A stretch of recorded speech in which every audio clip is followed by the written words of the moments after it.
Gracias, estamos de vuelta. Les recuerdo, estamos platicando con el doctor Javier Oliva Posadas, un experto en asuntos políticos y de seguridad.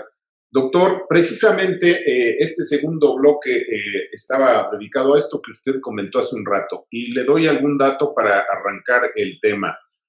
La CIA, en un documento que le envió a la vicepresidenta de Estados Unidos, un documento que se hizo público, le dice que pues 35% más del Estado mexicano, del territorio mexicano, está en manos del crimen organizado.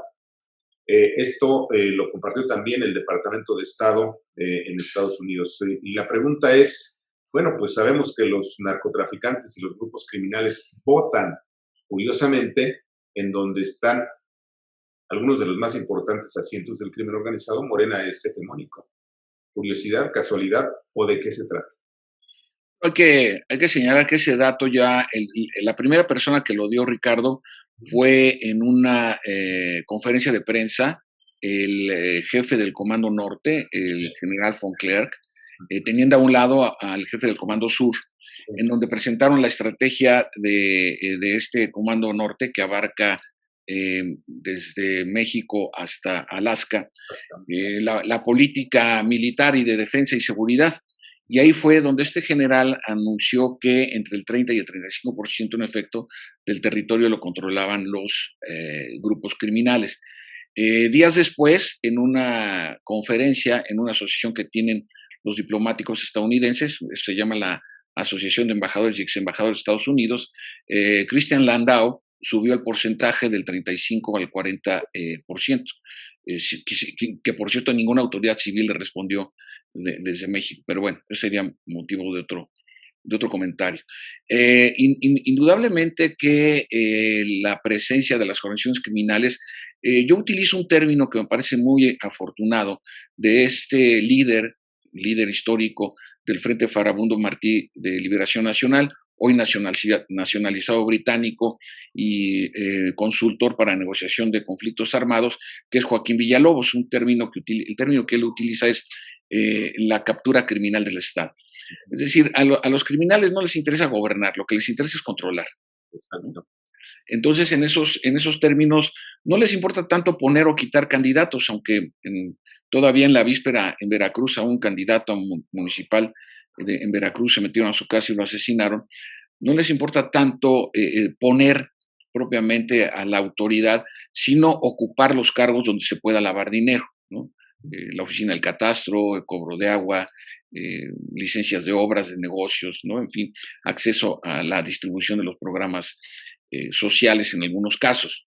Entonces, por eso es importante, y lo comentaba en el segmento anterior, tenemos que analizar cómo queda la representación política. Yo tengo mucho interés en analizar el caso de Tamaulipas, porque no solamente ganó el partido oficialista Morena la mayoría calificada en el Congreso del Estado, sino además ganó las presidencias municipales de las principales demarcaciones de la entidad. Estamos hablando de Ciudad Madero, Tampico, y Nuevo Laredo, ¿no? Entonces, esto evidentemente, Miguel Alemán, pues, las municipios fronterizos y camino a la frontera que son altamente complicados en materia de seguridad pública. Habrá que ver también cómo queda la representación en el Congreso local y las municipales de Sinaloa, por supuesto, ¿no? Lo mismo en el caso de Sonora, donde Alfonso Durazo se alzó con un triunfo de más de 20 puntos de diferencia, ¿no? Entonces, sí me parece que hay zonas, estados de la República en particular, que tenemos que analizar cómo queda la representación y en el corto plazo cómo se va a coordinar con la Federación en materia de seguridad pública, porque pues pueden ir y venir elecciones, entrar o salir partidos, salir o entrar nuevas élites políticas, pero la problemática ahí sigue, ¿no? Entonces ahí vamos a tener una fuente de análisis y de decisiones muy importantes, Ricardo. A propósito de este tema del territorio que ocupan los grupos criminales, doctor Javier Oliva, hace unos días se conoció un documento que, repito, la CIA le envió a la señora Kamala Harris previo a su visita a México, en el que establece, el documento es un memorándum oficial, dice que el gobierno de México y las Fuerzas Armadas poco caso hacen a las bandas criminales, o lo podemos entender como que dejan hacer y dejan pasar. ¿Esto incidió en la elección? Sí, conozco el documento, aunque a decir verdad, Ricardo, no estoy tan seguro de su veracidad, Ujú. pero la mayor parte de las aseveraciones que trae ese documento, que además es muy curioso que esté traducido al español, un memorándum interno de la CIA. Lo interesante es que este documento, sea falso o no, eso no sería tanto el tema a discutir, recoge una serie de planteamientos que se han venido dando desde el 20 de enero, que juran el cargo Joseph Biden y Kamala Harris. Me refiero, ya hice alusión a este señalamiento del jefe del Comando Norte, pero también las aseveraciones de Landau en esa sesión respecto de que el gobierno del presidente López Obrador era relativamente permisivo con las actividades criminales, no por complicidad, sino porque estaba más enfocado a darle prioridad a sus programas de atención social. Pero también hay otros aspectos que en la relación con los Estados Unidos que desde mi punto de vista sí gravitaron en el ambiente de las élites en México, de las élites en general. Aquella carta, tú lo recordarás bien, la carta del gobernador de Texas, Exacto. republicano, dirigida al presidente de los Estados Unidos, Joseph Biden, solicitándole que califique a las organizaciones criminales mexicanas, sobre todo las que actúan en la frontera, como terroristas. Hay que recordarle a nuestro teleauditorio que Texas tiene frontera con todos los estados del norte de México, excepto con Baja California y con Sonora.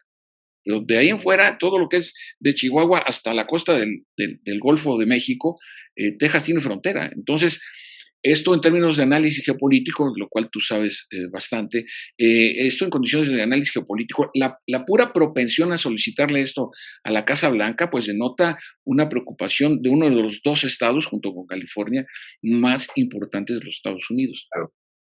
Y así como eso podemos encontrar una secuencia de evidencias, incluyendo la visita del vicedirector de la Agencia Central de Inteligencia en la víspera de las elecciones, también varios medios manejaron la verdad, una versión insostenible de que venía a ver los detalles de la visita de la vicepresidenta. De eso se encarga el Departamento de Estado, no la CIA.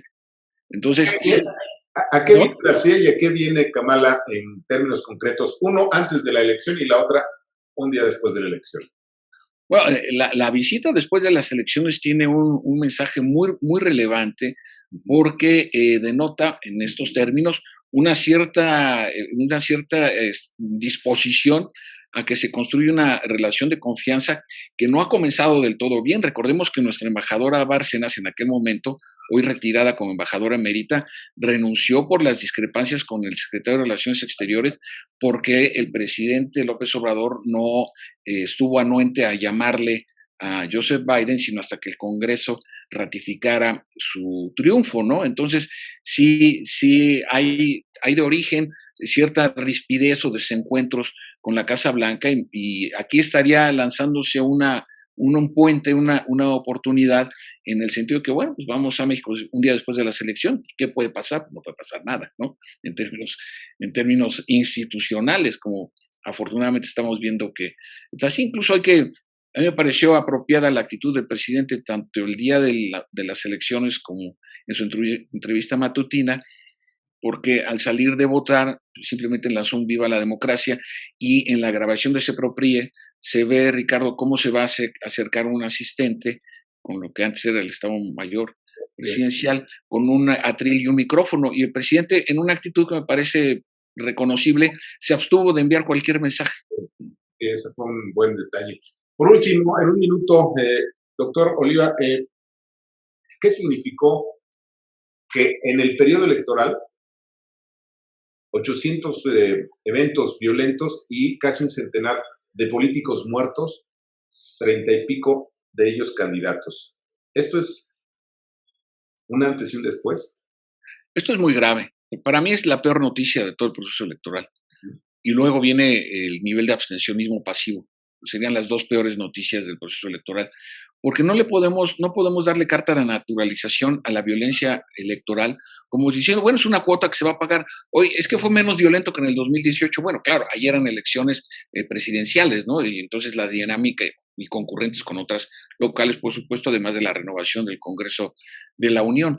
Pero a mí me parece deplorable que a estas alturas, ya no digamos la presidencia de la República, la secretaria de Gobernación que tuvo a mal decir que los que habían sido asesinados, los 38 en aquel momento, que habían sido las mujeres y hombres que habían sido asesinados, es que no habían pedido protección de la autoridad. Díganme, por favor, ¿en qué democracia del mundo, una democracia estable como la nuestra, en donde hemos tenido 3 alternancias en menos de 20 años en el Poder Ejecutivo, es una democracia seria, estructurada, madura, institucional, con una calidad ciudadana relativamente comprometida?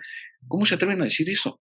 Claro. En Alemania los candidatos necesitan guardaespaldas. Bueno, tal vez cuando los que están buscando ser primer ministro, una cosa así, la creo, pero no los presidentas o aspiran a ser presidentes o presidentas municipales.